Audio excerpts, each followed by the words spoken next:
give them some books, small books. I know it's very difficult, when somebody is under tension to tell them to read books. I'm not in a mood to read. I said, you start. Small book, Thoughts of Power of Swami Vivekananda, or the Gospel of Sri Ramakrishna.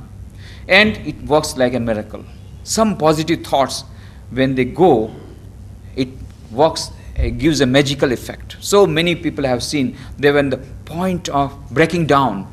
But when they started reading these books, it had a magical effect. And they came out of their problems and they got peace of mind. And now they are giving peace of mind to others. So much strong they have become. Now they are advising others how to get escape from suicide or from great catastrophe, mental catastrophe. In fact, the book Magic of the Gospel, I had written an article, The Magic of the Gospel. Gospel of Sri Ramakrishna is a book by M. Mahendranath Gupta, M. Sri Ramakrishna, Swami Vivekananda's guru, was living in Dakshineshwar. One day, Mahendranath Gupta M., he was a headmaster in some school, professor afterwards he became, very learned man. But he had some family problem, and so he became completely broken down, and finally he left his house completely, taking the wife and children into a small horse carriage. But the small horse carriage, the wheel came out, and so they had to take shelter in some relative's house. And those relatives, they told him, there is a garden nearby, will you like to go? Okay. So they came to the garden just to see the garden for getting some peace of mind. And he was already contemplating suicide because he thought, now there is no other way out for me. That is Mahendranath Gupta. And then his relative said, there is one Ramakrishna Paramahansa staying there in that room by the side of Ganges. Would you like to go? No, I am not interested. But okay, let us have just look. And so just peeped in. And when he peeped in, there was a different atmosphere. Sri Ramakrishna was talking to the devotees, and he felt as if Shukdeva is reciting Bhagavata. Tremendous peace of mind he got. So he sat down, and he got tremendous peace. And when he was going away, Sri Ramakrishna said, please come again. Whole night he couldn't sleep. I have to come again. Second day he came again, sat down, tremendous peace. Within 3 days, problem solved, mental problem. He got so much strength, peace of mind. He started coming again. And then whatever conversations Sri Ramakrishna had with the devotees, he wrote down in his diary. When Swami Vivekananda came to know about it, he said, Master Mahashaya, I have come to know that you got a diary and all beautiful teachings are there. Will you show me? No, it will die with me. It is for private. I have written for private. Swami Vivekananda said, no, you give me. And then he saw wonderful teachings. So he said, no. These teachings must be made known to the whole public, to the whole world. Such wonderful teachings you have written down. So this diary must be published. At the request of Swami Vivekananda, at the request of Sharda Devi. And Sri Ramakrishna himself appeared in the dream, no, you must publish it. So later on he published in the book form in Bengali, Sri Ramakrishna Kathamrita. And then it was translated into English, the Gospel of Sri Ramakrishna. And Niralaji translated, Suryakant Tripathi Nirala, into Hindi, Ramakrishna Vachanamrit. Then it was translated into Gujarati, Ramakrishna Kathamrit. Then Marathi, Tamil, Telugu, Malayalam, Kannada, Odia, and then French, German, Spanish, Japanese, Russian. So many languages of the world it has been translated. Millions of copies have been sold in various languages, and it has given peace of mind to millions of people. So many people, they were at the point of committing suicide. When they read the book, the life changed. So much peace of mind they got by this one single book. I am giving one single book. There are so many other good books, but I am giving the example we have got the case stories. Few years back, when the copyright restrictions were removed of that book, because the author, there is a law, when the author dies, after 50 years of the death of the author, anybody can publish that book. So, in 1933, Master Mahashaya died, and so 1983, the copyright restrictions were removed. And so, the copyright copyrights were there with the children, with his family members. So they were publishing Ramakrishna Kathamrita in 5 volumes, a rate of rupees 70. Some publisher said, now we will give the same Kathamrita 5 volumes in 60 rupees. There's another publisher said, we will give in 55, 40, 35, like that. So many came, and somebody said, whole volume we will publish in small letters, 18 rupees. Whole 5 volumes in one book. And so 16 publishers entered into the fray, and the Week magazine brought out a special issue on that. and the front page it was written, there was a photograph of Karl Marx and Sri Ramakrishna, and the heading was Sri Ramakrishna outsells Karl Marx. And inside story it was written that in West Bengal, which is the very basis of communism, there Karl Marx is very much in demand, and the red flag is still there. Even as on today, the red flag is there on the writers' building. There in West Bengal, last 3 years sale of complete Karl Marx literature was less than the sale of only one book called The Gospel of Sri Ramakrishna. Only within 15 days, 45 lakhs rupees of books were sold within 15 days. And so Sri Ramakrishna outsells Karl Marx. That was the name. And then lastly, beautiful paragraph he had given. At that time, Jyoti Basu was ruling as the chief minister. He said, it's a paradox that the Bengalis, perhaps, it's a paradox, why under the red flag these religious books are thriving. It's a red flag, they don't believe. Communism doesn't believe in religion. How come the religious books like Gospel, Sri Ramakrishna Kathamrita are thriving under the red flag? It is perhaps that the Bengalis like to have Jyoti Basu rule at the writers' building, but inside their heart they want Ram, Krishna and Ramakrishna to rule. So that is that Gospel of Sri Ramakrishna. One book I have told. There are so many sub beautiful books. One young man was sitting in a bench in a railway platform. He took out pen and paper, wrote down, nobody is responsible for my suicide. Put the paper back, and he was waiting for a train so that he could jump. Suddenly he remembered his sister was to get married after a few months. Oh my God, what will happen to my sister? No. I will commit suicide after my sister's marriage. So he was saved. Next day morning, he went to the bookshop to purchase a newspaper. There he saw one photograph of Swami Vivekananda. He was very much attracted. He said, you give me the photograph. Then they say, it is not a photograph, it is a book. I don't want the book, I want only the photograph. No, you have to take the book along with the photograph, because no, there is no photograph. Okay. Now since the book has come, he started turning the pages. Within 5 minutes he made a decision, he is not going to commit suicide. Why? Because why he was trying to commit suicide? He was in the Indian army, he was a jeep driver, and there was a war with Pakistan, and one day they were going with his colleagues, he was going in jeep. Suddenly he found one plane coming down near them. They thought it was an Indian plane, but it turned out to be Pakistan plane, and it was bombed, and the whole thing gone. And all his colleagues died on the spot. He also got injured, but he fell down almost unconscious, and the Pakistani soldiers came to see whether all are dead, and then he fainted as if he is dead. He just stopped his breath. So they thought he's dead. So they left him. Afterwards, he crawled, went to the camp. Then he was transferred to Delhi hospital. He was saved. But mentally he was broken. Is this the life? Why are we living? Only for death? All my friends died within a spot, within a minute. So is this life? Then what is the purpose of living? Just only for dying? No, I don't want to live. That frustration had come to him. But in big books of Swami Vivekananda, he got the answer. He got the answer. Swami Vivekananda wrote to Maharaja of Mysore, my dear prince, this life is short. The vanities of this world are transient. In this short life, they alone live. Who live for others, the rest are more dead than alive. Why are you living? Living for others. That is the purpose of life. So he made up his mind. I will live for others. I don't want to live for myself. I already decided there is no joy in my life. But I will live for the sake of others. He took premature retirement, got 65,000 rupees pension, went to his village. There was a small temple. It was in a dilapidated form. First he repaired the temple with his pension, and then made a committee of the youngsters and stopped all the liquor shops and the liquor manufacturing small units.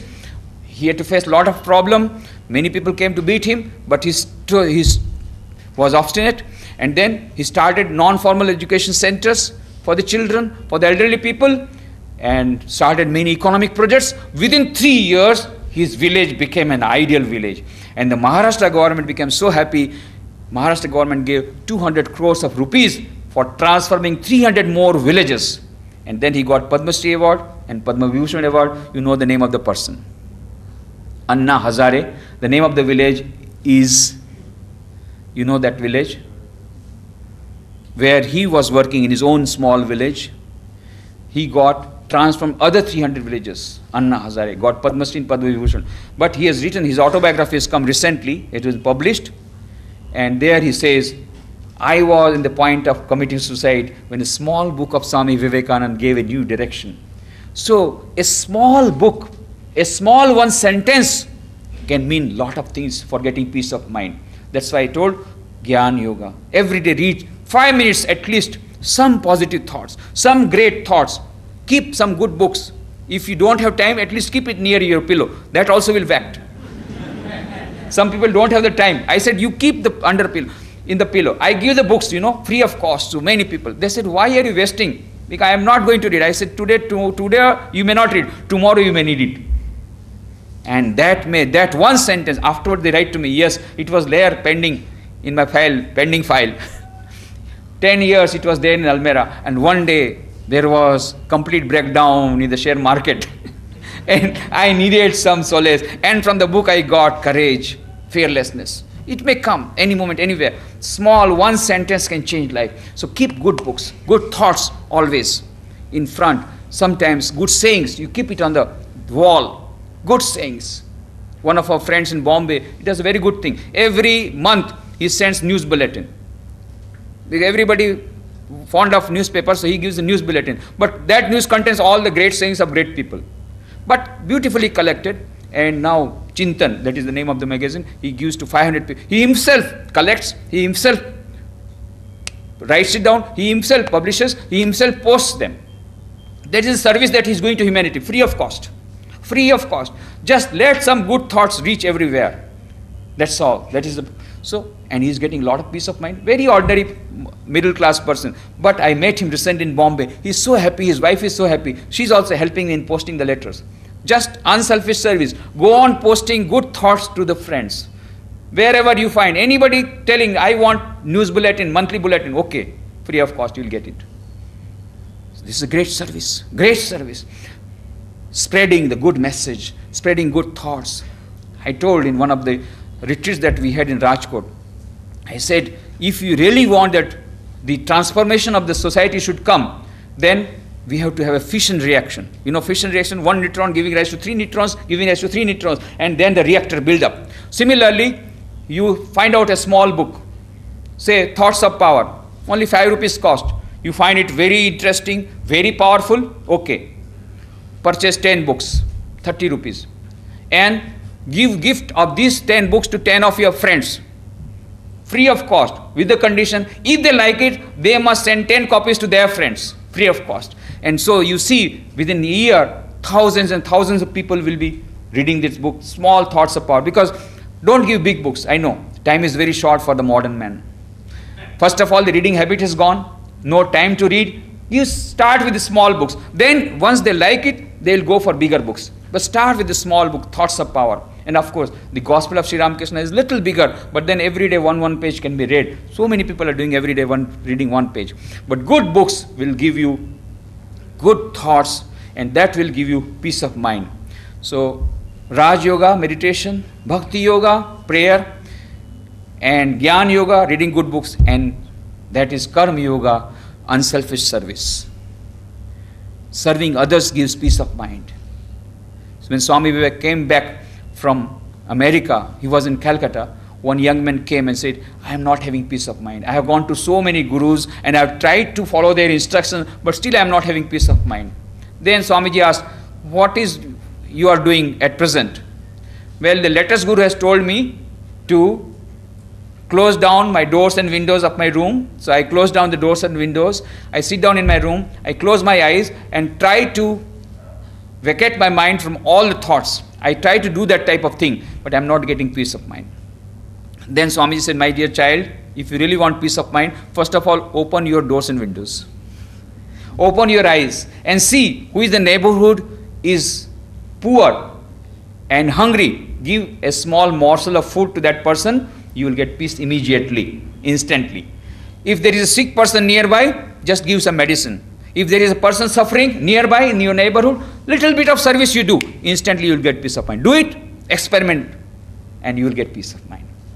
One of the best methods of getting peace of mind is buying unselfish service. Last incident, and I will close today's talk.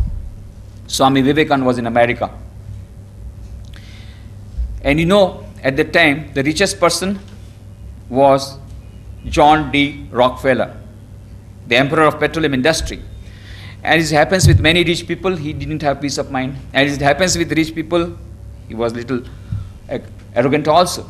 So his friend told him, he was contemplating suicide. So his friend told me, why don't you come to meet an Indian monk who is staying with my friend's house, and you will get peace of mind. Swami Vivekananda was staying in his friend's house in America in 1894 after the Chicago Parliament religions. But as it happens with a rich person, he was egoistic. What? I have to go to an Indian beggar for advice? No, I'll not go. He didn't go. One fine morning, Rockefeller came to the place where Swamiji was residing. Called at the bell, the butler opened the door. He just entered inside without being announced, but Swamiji was not in his drawing room. So without being announced, he went inside the study room. Swamiji was so much engrossed in study, he could not notice Rockefeller coming. And so Rockefeller went and knocked at the table. Then Swamiji stood up, looked at him. Then Rockefeller said, I am Rockefeller. Swamiji asked, what do you want? Now Rockefeller was not prepared for this type of treatment. Rockefeller means the President of America will get up. And he is sitting there and asking, what do you want? So he was very much annoyed. I don't want anything. Then Swami said, then why have you come? Now he had no answer. Then Swami Vivekananda said, Rockefeller, I know why you come. You come here because you don't have peace of mind. And then Swamiji started telling many things, many incidents of the life of Rockefeller which no one else knew. And so he became very much excited. Who has told all this to you? Swamiji smiled and said, do you think it is necessary that somebody should tell me? I can see through your mind as I can see through a glass almirah. And then Rockefeller was nonplussed. He knows everything, every inch of the details. He was nonplussed. Then Swamiji said, my dear friend, I'll give you one piece of advice. If you want peace of mind, remember, you are not the owner of your wealth.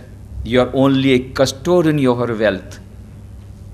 Utilize this money for serving millions of poor people. Utilize this money for feeding hungry people. Utilize this money for serving afflicted and downtrodden. And immediately you will get your peace of mind. And there is no other way by which you can get peace of mind. Now Rockefeller was not habituated to receive such advice. And so in annoyance, he left as abruptly as he had come. He left the room in annoyance. But again, after a few days, he again came in a similar fashion, called at the bell. Butler opened the door. Again he entered. Swamiji was not in his drawing room, so he entered without being announced. Swamiji was very much engrossed. Again knocked at the table, and Swamiji looked up. Then Rockefeller put a piece of paper on his table in which he had made an announcement of a very huge donation for a public cause. When Swamiji read it, then Rockefeller said, now you must thank me. I have followed your advice. And Swamiji said, well, it is for you to thank me. Because by following this advice, you will get peace of mind which cannot be purchased in the market from millions of dollars. So I am very happy to have met you. I admire, appreciate your great power of concentration of mind. At least your faces show that you are in peace. At least for 1.5 hours we got peace of mind. That is a net gain. And everything went off peacefully. That also is a net gain. So I am very happy to have met you. Now I am awaiting your questions. Tomorrow I reply the questions. Tomorrow I give tips for remaining peaceful under circumstances. Day after tomorrow, tips on stress management. Some small mantras for stress management and meditation. So thank you very much.